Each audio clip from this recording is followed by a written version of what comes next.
Hey, hi, I'm Rob Tercek, and today I'm going to share with you my thoughts about how artificial intelligence is going to affect cinematic storytelling and the way we tell stories in movies and TV shows.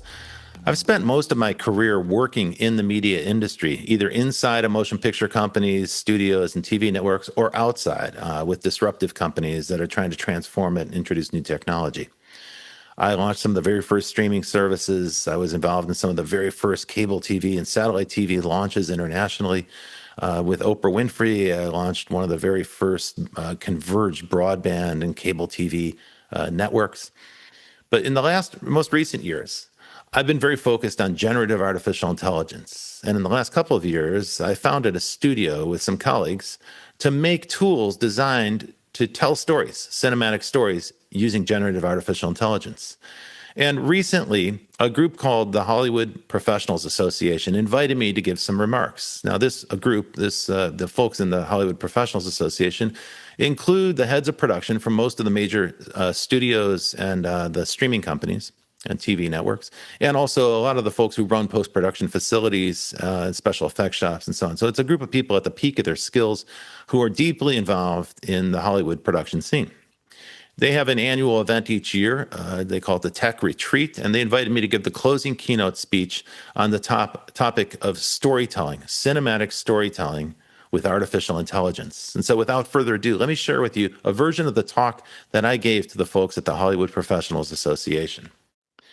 My topic is storytelling without limits, because I think artificial intelligence is going to help us transcend the limitations of budget and time and cast and crew and size and space that currently constrain the way we tell stories. And in this talk, I'll explain exactly what I mean.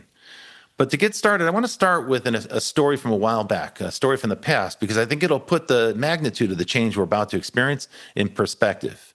I'm going to talk to you about what happened around the year 2000. At that point, I was the head of digital media at Sony Pictures. I loved that job, but I left there to join a startup company that I thought was so exciting, a company called Packet Video. It was the very first company in the world to put streaming video on mobile devices. We could literally stream video over the air to a mobile phone. Now, today, that's quite commonplace, but back in 2000, that was novel. It was unexpected, and some people thought it was preposterous. My colleagues in the TV industry thought it was insane, and they told me so. And they weren't wrong, because at the time, the devices weren't great. The devices pictured here were the most state-of-the-art phones that were available at the time. As you can see, it's a very small screen. The networks weren't very fast. There was no broadband in mobile at that point, and so forth. So I understood where they were coming from, but I knew one thing that the media company folks did not know. You see, Packet Video had attracted investment from the major semiconductor companies like Intel and Texas Instruments, and these companies cared deeply about adding video capability to mobile phones because they knew it was going to spur take-up and demand for more chips. And so they were fostering us. And to build those chips, we had to integrate our software into their semiconductors. So we had great insight into the semiconductor roadmaps. We knew what was coming. And that's why I knew that in a matter of time, there were going to be a new generation of phones that we would call smartphones. And I knew that many years before they became available. But here we are in 2025, 2026. 95% of the people who watch television have a smartphone, either in hand or nearby while they're watching TV. And by the way, this is not a secret. It's well understood. Matt Damon made a joke about it. He was on the Joe Rogan podcast a few weeks back, and he made a joke. He said people are watching TikTok on their smartphones while they're sitting on the couch watching Netflix on TV. Now, what's interesting about this is the second screen in this scenario is the television. That's on in the background. What people are really paying attention to is the phone in their hand. And in fact, Netflix is aware of this. They've already given instruction to screenwriters to change the dialogue, to make the dialogue a little bit more expositive so that people who aren't watching, who are looking at their phone, can hear what's happening in the show while they're distracted by their phone. That's not necessarily great for the TV industry, but that's where we are. That's where things stand. So in just a short period of time, we've shifted our habits completely away from the big screen to the little screen in your hand. The big beneficiary of this transformation has been YouTube, not Netflix, not necessarily TikTok, though they've benefited massively. The biggest winner by far has been YouTube. Now, my colleagues in the TV industry tend to look down on YouTube. Sometimes they dismiss YouTube as web junk. They don't really think of it in the same category as TV. It's measured differently as well. But I think those folks should look a little closer, because in recent years, Netflix has surpassed broadcast and cable TV in terms of revenue and audience reach and time spent viewing. That's not all. On every device in the world, YouTube is the number one streaming video app, and that includes the smart TV in your living room. A lot of people think the number one streaming service is Netflix or maybe Disney Plus, but they're wrong about that. In every country in the world, YouTube is the number one streaming service. And one of the secrets to YouTube's success is that they tap the power of the smartphone in the hands of the audience, and they allow those people to upload video. They get a ton of video for free. In fact, they get more than 600 hours of content uploaded from their fans and their audience every minute of the day. And what that means is that in a single afternoon, YouTube has more video uploaded to it for free than all the TV companies, all the broadcasting and cable companies, and all the motion picture studios in the world combined can produce in an entire year. Now, the video that's produced for YouTube is candidly cheap. It's done fast. It's kind of authentic because it's handmade, it's homemade, and that's quite obvious in the way it's edited and produced. But the main thing I want to point out here is it's really weird. A lot of the video on YouTube is just extremely weird. It would not fit in the categories that we're familiar with in television. For instance, there's a whole channel devoted to unpacking and unboxing Kinder chocolate eggs. There are other channels that are full of how-to videos that teach you how to do things like make an unboxing video. And don't forget, every week, hundreds of millions of people will spend hours watching other people play video games. Live streaming video games is a hugely popular thing. In this example, I'm showing Code Miko, who's an invented 3D character who plays video games while other people watch her playing the games. The point here is that the emergent behavior in any kind of networked entertainment is always hard to predict, and sometimes it's deeply strange because no one can anticipate what uses people are going to put these tools to. Now, at the same time, there's been a big transformation in the television industry. And so I want to spend a little bit more time talking about what happened in TV in the last 25 years. Now, TV globally is about $1 trillion business. And when I say TV, I should broadly say it's all forms of motion pictures. So that's box office from theatrical motion pictures, home video, streaming video, broadcast, satellite, cable television, as well as social video on the social platforms. So all forms of video combined is about $1 trillion market, give or take a few billion dollars. North America comprises 35% of that market. It's the biggest market, followed by Southeast Asia, and then Europe follows. The rest of the world makes the other 15%. The economics for broadcast TV, cable TV, and motion pictures are collapsing. This is one of the impacts of the shift to streaming. Revenue for traditional TV, for instance, has been in decline steadily for more than a decade. At the same time, the cost of content continues to go up, in some cases by a factor of 10%. So this is clearly unsustainable. You can't have a business where revenue is dropping and the costs are rising. You're going to have to make some dramatic changes. That's one of the reasons why I think generative AI is actually going to be a great solution for some of the problems that ail Hollywood right now. But in the meantime, one of the inevitable consequences of rising cost and falling revenue is consolidation. There's been a wave of mergers and acquisitions since the streaming era began. So we've seen big 6 motion picture companies consolidate down to 4, and now with the acquisition of Warner Brothers by either Netflix or probably Paramount Global, when the dust settles on that acquisition, we might be left with 3 major studio companies. And along with every one of those waves of consolidation came budget cuts, layoffs, and heavy reliance on formulaic, proven franchises. In other words, risk aversion. This is not necessarily good for storytelling. So the current trends in the traditional TV business, I don't think they favor good storytelling or creative risk-taking. So those are some of the impacts of the digitization of distribution, the advent of streaming. And effectively what happened is the motion picture business was hesitant to get into streaming. They found reasons to delay. That left a lane open for other people to try to use streaming video, and other platforms like YouTube, Netflix arose to fill that gap and to satisfy that demand. And what we saw is a total transformation of the industry as a result. That's the history of the distribution, of the digitization of distribution. And as you can see, it played out over a period of 25 years. So it takes quite a while for the effects of this, and we're still dealing with the after effects of that. Now I want to shift your focus to the digitization of creation, which is what I think is going to happen. Generative AI is going to digitize the creative process, and in many cases, it will automate some of the grunt work in the creative process. As you can see from these pictures, it's quite obvious that the generative AI is going to lead us into some very strange places and some very weird storytelling. But you can also see that the quality of the tools has gotten quite good. Some people have an outdated notion that the quality of generative AI is bad, but it improves very rapidly on a weekly or monthly basis. So you have to check in constantly to see the improvements that are happening. The point here is that innovation is moving very fast in this space.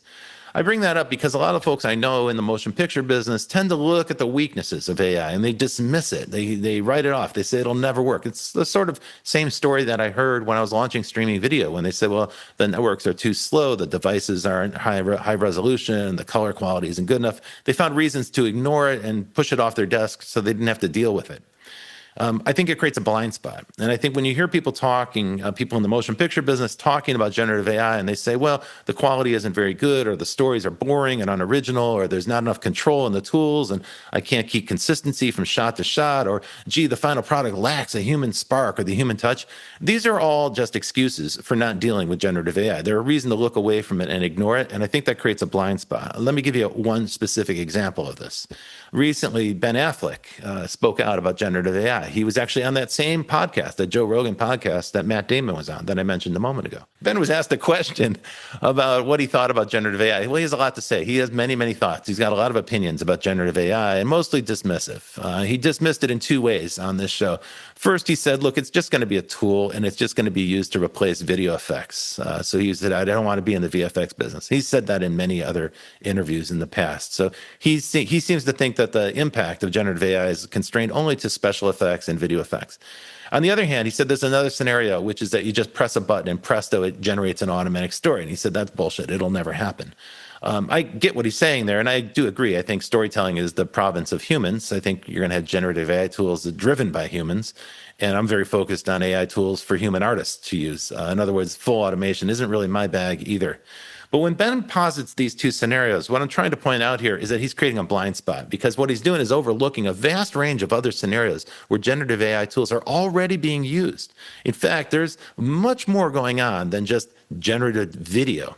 I think that generative video actually shrinks the category down in a way that blinds us. What you have to consider is that there are currently generative AI tools available for every phase of motion picture, from the earliest stages of story development, world building, creating the logic for the world, and ultimately screenwriting. There are also tools for all the stages of pre-production, including pre-visualization and storyboards, the ability to do any kind of design work.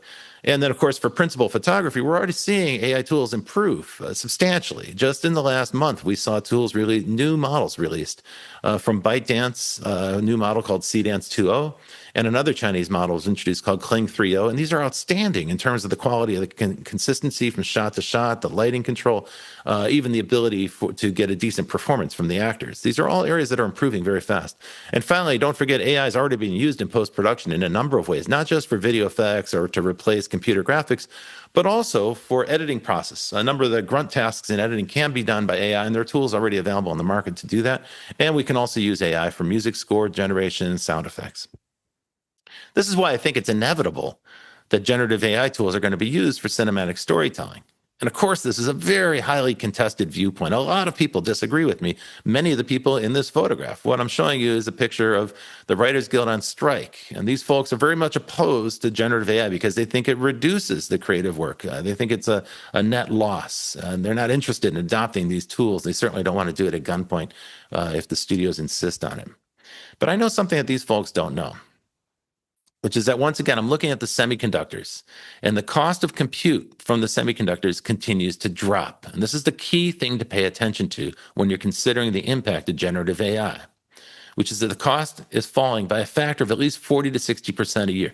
We know this because we know what the next few generations of graphical processing units are going to cost, and the efficiency. Each generation of GPU is 2 or 3 times more energy efficient, and that means that the cost of compute is going to drop by the equivalent factor. Those costs are passed along to the people who are using the tools to generate video. In other words, this is a complicated way of saying that the cost of generating a frame of video is going to fall in line with the cost of compute, and that's definitely going to drop by about 50% a year. Let me put this in the perspective of filmmaking. So today, if you want to make a motion picture, say a feature film, a typical 90-minute feature film costs about $100 million. So that's roughly $1 million a minute to make a feature film.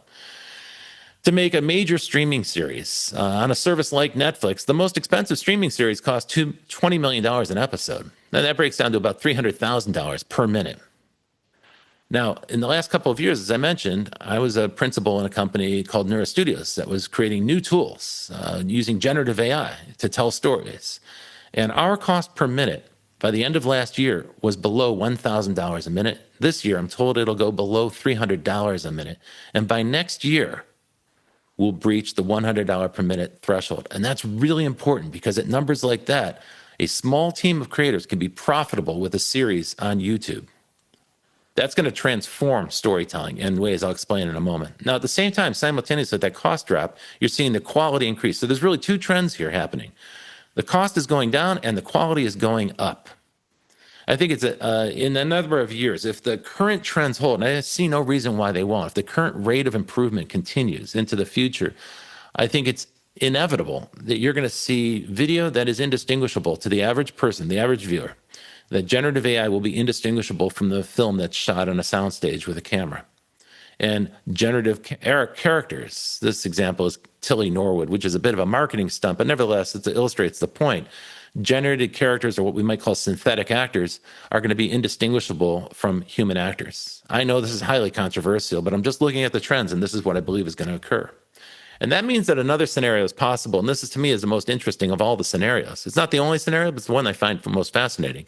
The idea that a small team using desktop computers can create an entire show, series, or movie from their desktops with no camera, no cast, no crew, no set, no props, no soundstage. They're going to generate everything virtually with generative AI. It's not the only way generative AI is going to be used. There's a number of scenarios where it can be used in a hybrid mode with traditional production, but for me, this is the most interesting one. It posits such a crazy scenario, so many possibilities I'll get into in a moment. My main point here is when you're considering the impact of generative AI on storytelling and filmmaking, you have to look beyond the blind spot. Don't dwell on the weaknesses or the flaws, because those are being addressed right now. Our company's fixing them. Over time, those things will improve. Instead, I want to direct your attention to the affordances. And the affordances are the things that AI can do that traditional filmmaking can never do. And that includes rapid iteration at low cost. You can generate dozens of shots in a single day. Fluid output. If you can generate shots that quickly, it means that your film is never really locked. You won't have a final cut, and it won't be a fixed product. It'll be a living thing that you can continue to iterate on. It also means that remixing is incredibly easy. You've seen examples of this. You can see mashups of all sorts on Instagram with generative AI tools. So generative AI makes it incredibly easy to remix. And that invites the fans to participate as well. Sora from OpenAI is a good example of a generative AI app that enables fans to take a show that they've watched and remix it in their own way and tell their own story.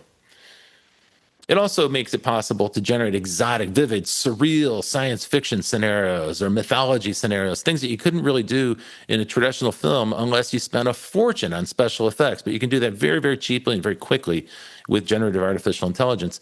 And that's why I believe we're going to transform entire genres. I'll explain more about what I mean later as I get into this talk.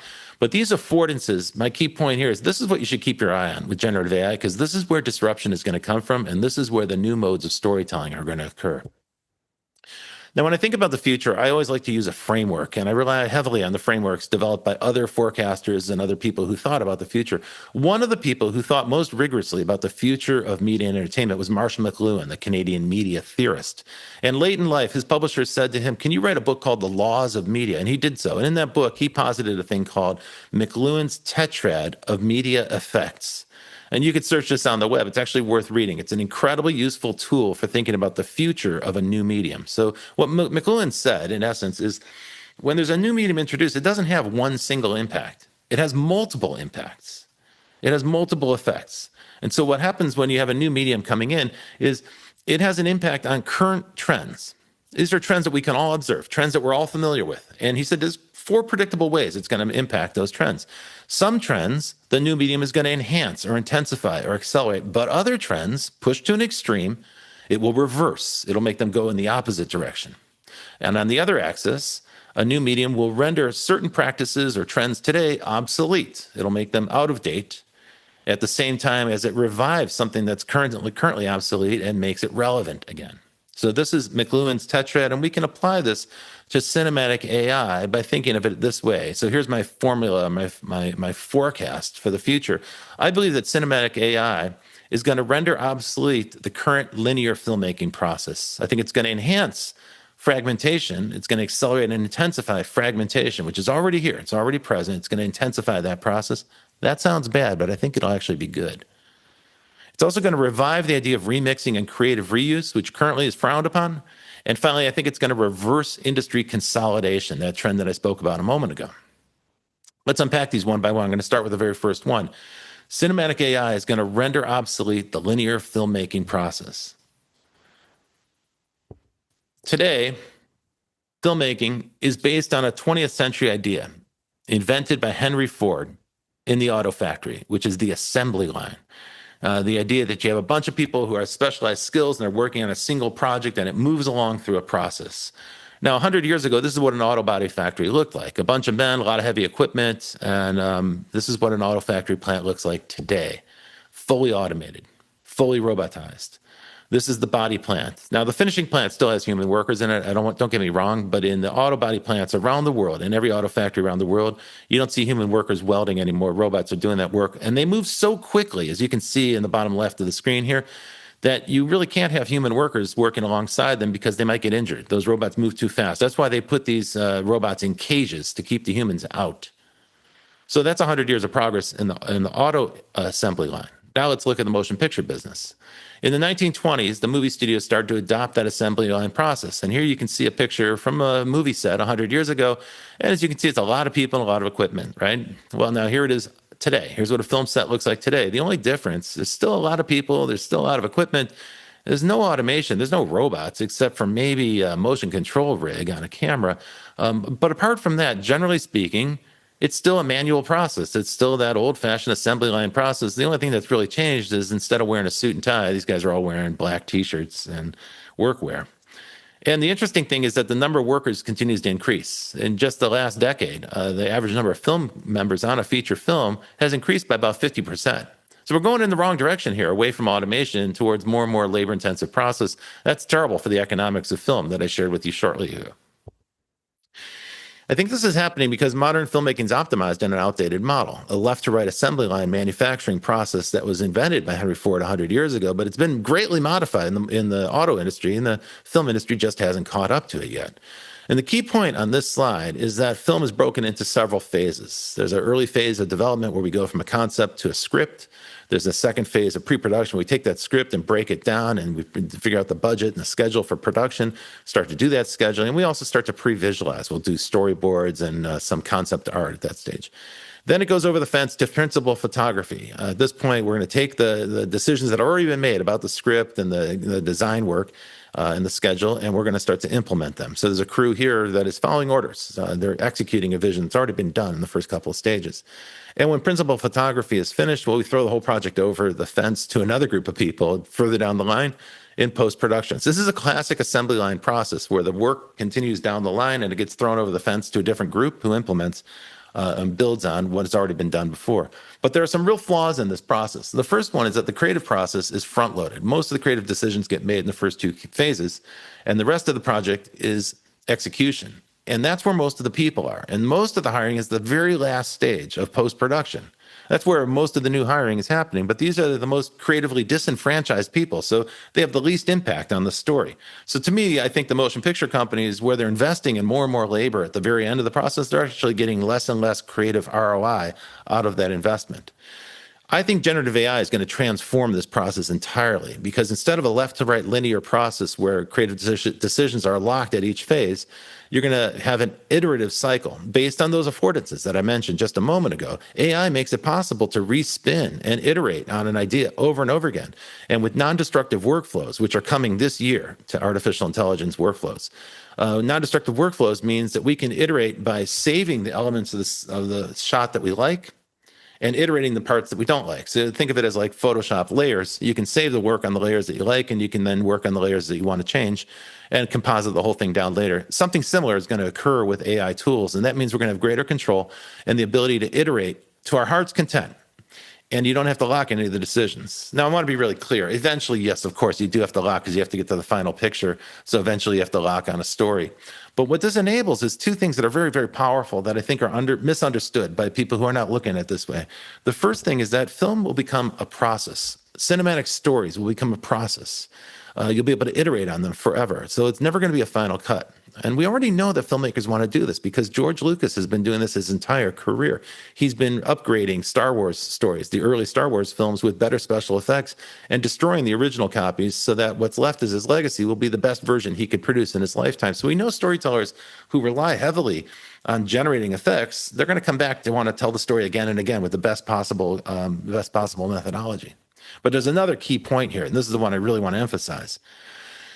The iterative cycle means that you're going to confer tremendous creative power. You're going to unlock the creative potential of the people who are at the end of the process in post-production and the editing process. Now, anyone's ever edited a movie knows that you often end up in a situation where you're missing a shot. You wish there was like a reverse angle or cutaway or a reaction shot, but they just didn't get it during production. You can't call the whole crew back. You can't call the cast back. They're already working on a new film. So you're stuck with what you got to work with. That's how it works today. But with generative AI, you'll never be stuck in that situation again. Editors will be able to generate as much as they need. In fact, if they're working on a film project that's going sideways and they know the film's going to be a turkey, they could regenerate the whole story from the post suite. That's a creative idea that is untested. It's brand new, but I think it holds tremendous promise for the future. Next idea, in the Marshall McLuhan tetrad of media effects, what does the new technology accelerate or enhance? I think it's going to enhance fragmentation. Now, that sounds bad because we've had fragmentation in the motion picture business for a long time. Fragmentation across different siloed streaming services, fragmentation across different platforms, fragmentation by genre, fragmentation by audience segment, and so forth. So there's a lot of ways to fragment. I actually think creative people are going to embrace the fragmentation and use it as a tool. And the way they're going to do that is they're going to make TV quality video using generative AI tools that is both hyper-local and hyper-global. Now, let me explain what I mean by that because those terms don't necessarily explain much. First, TV is mostly national. TV shows are generally produced for an audience, a national audience, usually for a TV network or streaming service that's national. There are some shows that are produced for a global audience, but there are very few of those. Today in the United States, there are about 500 scripted series in production. What's a scripted series? That's either a comedy or drama that involves a cast and a crew with a script. And these are the most expensive and complex things to produce for television. So this is the tough stuff. These are the crown jewels of television and streaming services. And there are about 500 of them in production. A few years ago, there were 600. That was peak TV. We've declined a little bit since then as budgets have been cut and production slates have been reduced. But the point I want to make here is using the economics I just said from the previous slides about generative AI affordances, you're going to see a huge increase in the number of scripted series because the cost is going to come down so fast that the budget can be stretched to produce a lot more shows. And so I expect to see a 100x increase, probably a 1,000x increase by 2030.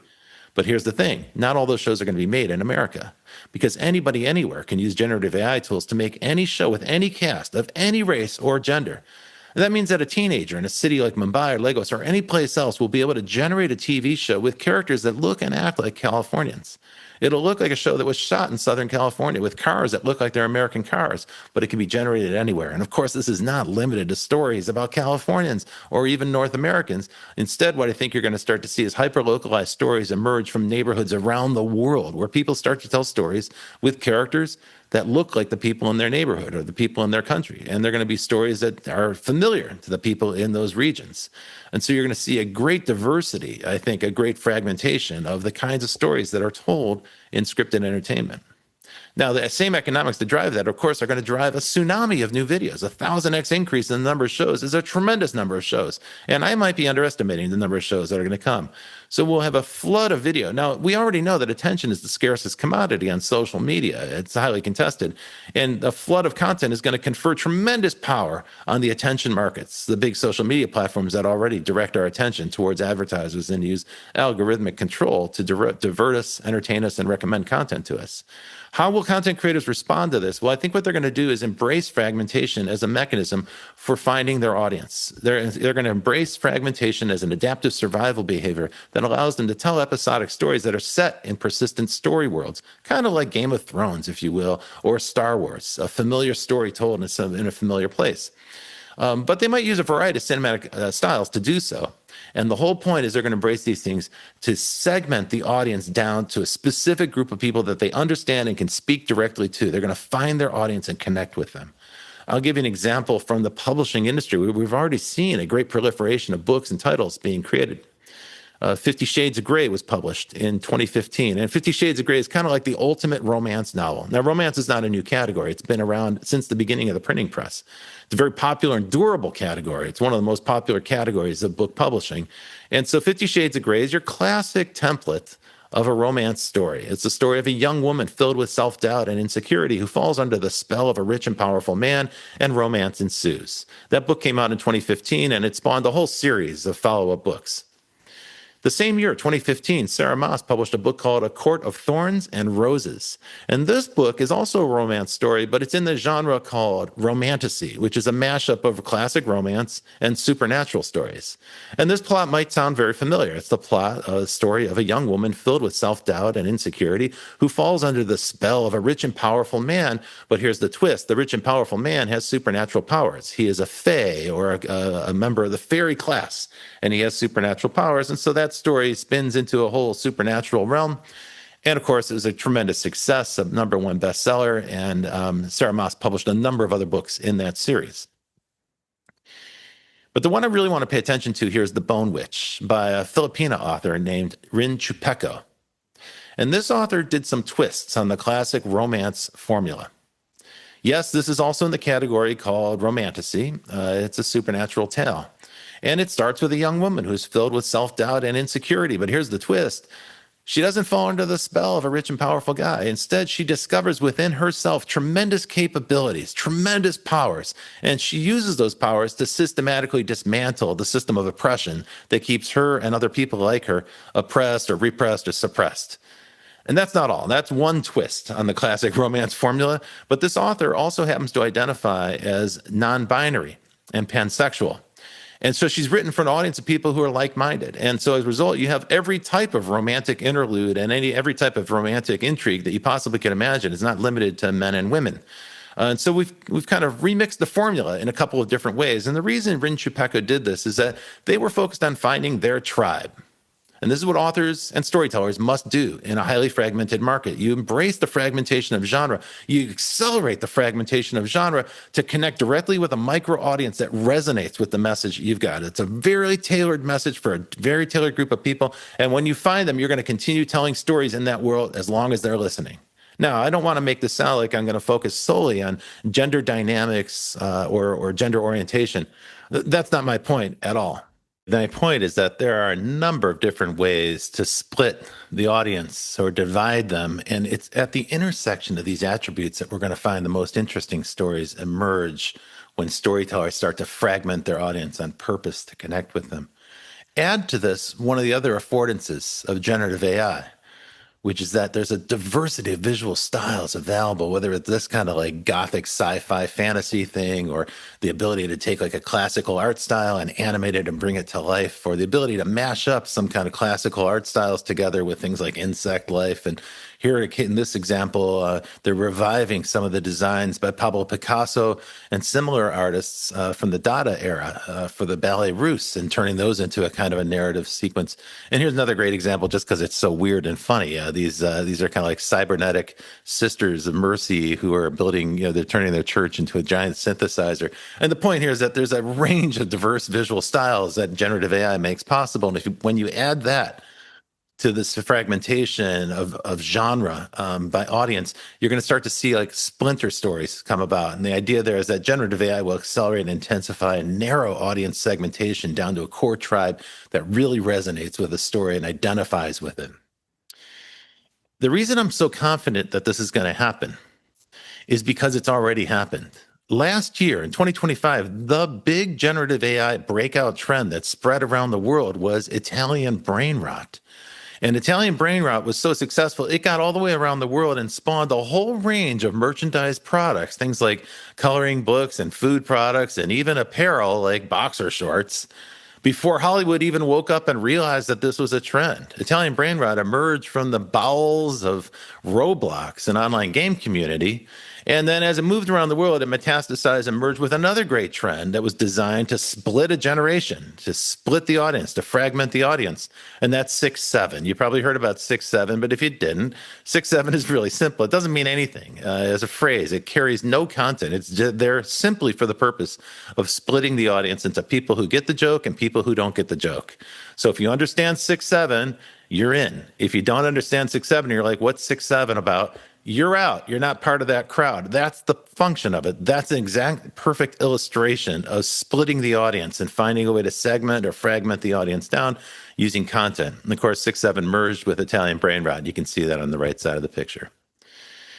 The next trend I want to talk about, or the next effect, media effect on trends that we can observe today, is the idea of retrieving, remixing, and creative use. Now, currently, these concepts are frowned upon by most people in the motion picture business because they liken it to stealing. When the Writers Guild went on strike in 2023, they had a lot of funny signs on the picket lines. They're very clever signs. Hey, they're writers. Of course they did. One of their signs was that ChatGPT is a plagiarism machine. And I laughed when I saw it. And I said to the writer who was striking, I was like, well, you know, Hollywood is a plagiarism machine, which, of course, elicited a response of total intensity, fury, pushback, and denial. But I said, no, look, it's very clear. There's a long history of motion picture companies lifting entire storylines and characters from other films made in other parts of the world. But it's not just those examples from the studios. In fact, take a look at this list. Here is a list of some of the most successful motion picture directors in history. And every single one of them has been sued for copyright infringement. And that's not all. The list is longer than what I can display here on this screen. The point I'm trying to make is for all the noise and hoopla that you hear about generative AI companies being sued for copyright infringement, the fact is more motion picture directors have been sued for copyright infringement than all 107 lawsuits filed against generative AI companies for infringement. This is a long-standing tradition in the movie business, and I think generative AI is going to make remixing, creative reuse, great again. You can substitute any word on this list, whether it's borrowing or recycling or the negative terms like plagiarism and stealing. The point is that generative AI is going to make it easy, and it's going to reintroduce us into the vernacular of filmmaking, and I think it's going to revive filmmaking, and I'll show you exactly what I mean on the next set of slides. To do that, I have to explain how genre works. So movies and TV shows rely heavily on genre. The marketing departments of these studios and TV networks need genre to communicate in advance to audiences what the show is about. Why do people care? Why should they be interested in the show? You have to kind of tell them what box it fits in, right? So, people think about what movie they want to watch over the weekend. Some folks want to see a romantic comedy. Other folks want to see a sci-fi piece. Some people want to see a thriller. So we need genre to get audiences interested. Now, the problem is when studios and the marketing people rely too heavily on genre, well, then it descends into a cliche, and they start to beat the idea to death, and it gets a little bit worn out. At which point, we get to another phase, which is the phase of homage. That's when some filmmakers look back at the high point of that genre fondly, and they try to revive interest in it. But at the same exact moment, another group of filmmakers sees that it's actually a threadbare cliche, and they turn it into a banana peel for comedy, and that's the parody. And the final phase is pastiche. And pastiche is when you reclaim that old genre and reinvent it for a future time. Now, I want to take you through an example of this on the next few slides. From 1945 to 1965, the number one genre in movies and TV was the Western. It was the most popular genre by far. In the 1960s, 8 out of the 10 most popular TV shows were Westerns. This is a very durable trend. In 1960, The Magnificent Seven was released, and many people consider this one of the finest Westerns ever made. But what a lot of people don't know is that the plot is not original.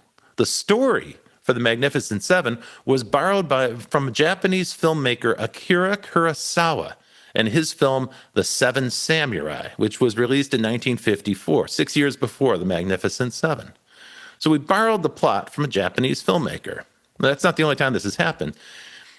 In 1964, the new genre of spaghetti Western was made. And this was kind of like a revitalization of that old Western-style film. But here, Italian filmmakers like Sergio Leone kind of reclaimed that tired genre, and they distilled out the essence of it. So if you think about a spaghetti Western, you'll remember those super tight close-ups that they hold for a long time of eyes, the grimace, maybe a hand about to draw a gun, or a super wide shot of 3 characters in a Mexican standoff who are about to shoot each other out, and so on.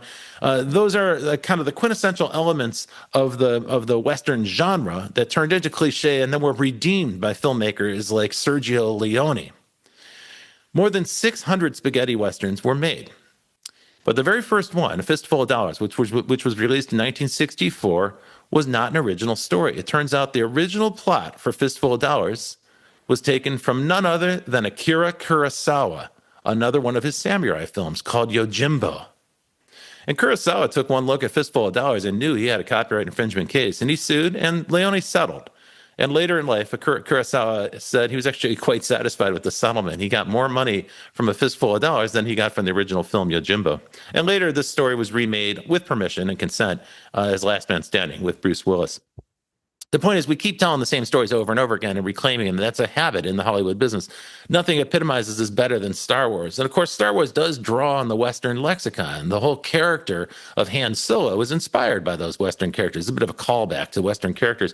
But when we think about Star Wars and borrowing, what we tend to think about most is the book Dune by Frank Herbert. And there's a reason for this. Frank Herbert and his advisors took a close look at Star Wars when it came out, and they concluded that there were nearly 100 points of substantial similarity, and that was sufficient for them to generate a lawsuit. However, they did not file a copyright lawsuit because on further contemplation, they realized that both Dune and Star Wars draw heavily from the work of Joe Campbell and the monomyth and some previous works of fantasy like Lord of the Rings. Now, Star Wars drew on lots of other things besides. It drew on Flash Gordon and World War II fighter pilot films like 12 O'Clock High and, of course, the Western The Searchers.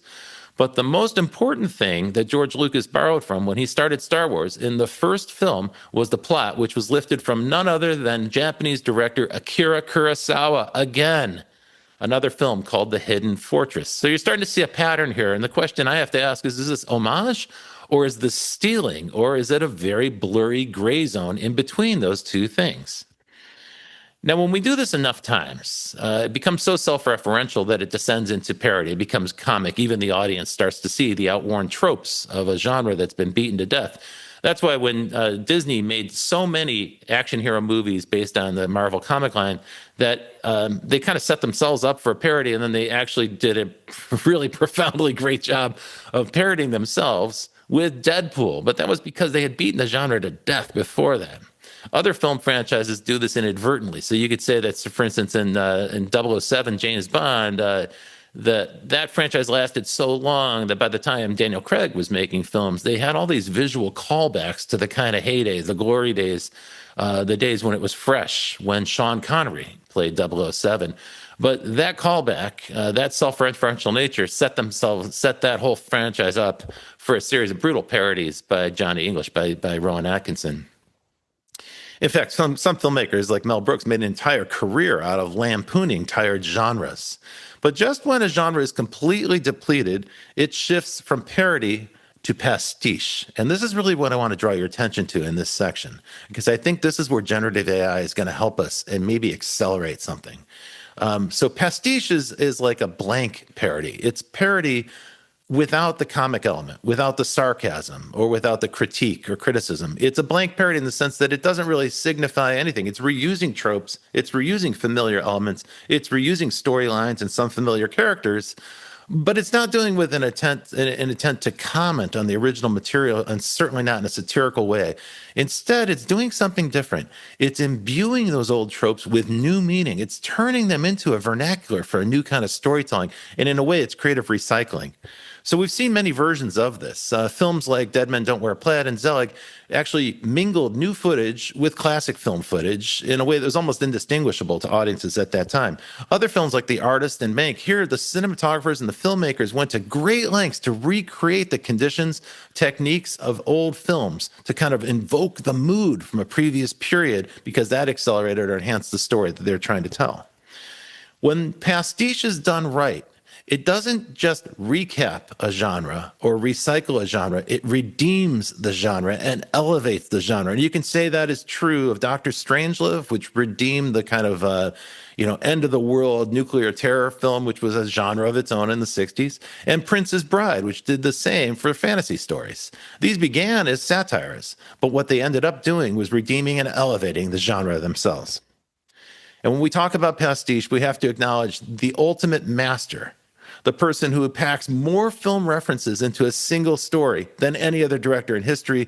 I'm talking, of course, about Quentin Tarantino. And Tarantino is very clear about what he's doing.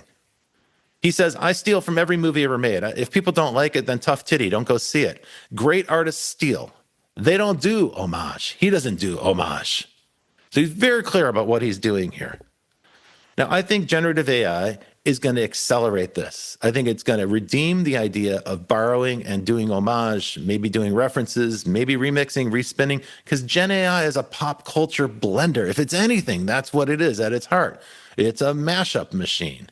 And you can see already, just a glance at Instagram will show you that there are dozens of tools that make it incredibly easy to transform a character. And the one on the left, you can see this woman in a regular green sweater has turned her, got a branded shirt on, or she can transform the background that she's in. In the middle, you can put a character in a costume. And on the right, you can transform someone, a regular person shot with an iPhone. You can transform them into a Navi character or even Super Mario. This is trivially easy to do. And I think it's actually going to regenerate some of those tired cliche stories. I think what we're going to see with generative AI is a kind of simultaneous stacking of these techniques. And so a single filmmaker in a single story will combine parody with cliche and pastiche and remix together with visual references from a range of different films. They'll blend them together, style blending, story blending, various types of recycling and referencing. They'll stack the references up. And that's not all. Not only will Gen AI help filmmakers and storytellers increase the reference density in their films, but it's also going to create an opportunity for the audience to remix these stories and begin to appropriate them and tell their own stories. Now, I know this outrages many people who believe in the sanctity of the artistic output of an individual artist. I understand that that rubs them the wrong way, but we have to understand what movie making really is and why filmmakers borrow from each other so much.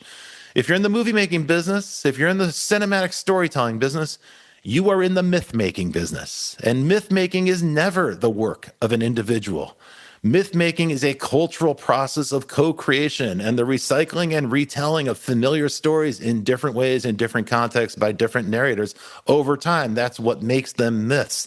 And that's why these tropes from Hollywood are so enduring, and it's why we will return to them again and again and again. Gen AI is simply going to enable millions of people to do this. Final point. I believe that generative AI, cinematic AI, is going to reverse the trend of industry consolidation that I began with. And the reason for this is actually quite simple. With generative AI, your film crew can be anywhere. You can collaborate with filmmakers, story makers, sound designers, character designers, costume designers, anywhere in the world. And so it's placeless innovation and remote collaboration. And I think that's going to unlock tremendous amounts of creativity. Many of the people who use generative AI will live in places where there isn't a filmmaking center. There is no movie studio. Many of the people who use generative AI will never set foot on the lot at Warner Brothers or Sony Pictures. For these people, generative AI is going to unlock the imaginative potential and the storytelling capability that otherwise would go stifled and untold. And I think it's going to be a net gain for humanity. Ultimately, what I'm describing are tools. I've just given you examples of dozens of different ways generative AI can be used by a tool in the hands of an artist. I don't think generative AI is going to make stories on its own automatically with the push of a button. I'm skeptical about that scenario. At least in the near term, it seems implausible to me, and I can't imagine why I'd want to watch a story told by a robot. But generative AI tools in the hands of artists and storytellers will enable many more people to tell many kinds of stories that otherwise would be cost prohibitive, or the studio system that we currently have would make it impossible to tell that story or release it or distribute it. At the end of the day, storytelling as an art is the art of making conscious decisions among known alternatives. This is what storytellers do. They don't just randomly stitch together a bunch of incidents. They have a full understanding of each of the storytelling elements and why they selected it. And they understand the effect that adding it in will offer and how it'll enhance their story. And I believe generative AI is going to greatly expand the expressive potential of artists and storytellers. So that's it. I'm Rob Tercek. If you're interested in this, you can scan this QR code and give me some feedback. I'd be happy to hear from you. And then you can download the slides from this talk. So thanks very much for listening. I've enjoyed sharing this with you. I've got much more to say on the topic, and I know this was a lot to take in, but I actually have much more to say about the subject. And you can find me on Substack, where I've been writing about this extensively. So thanks again for listening.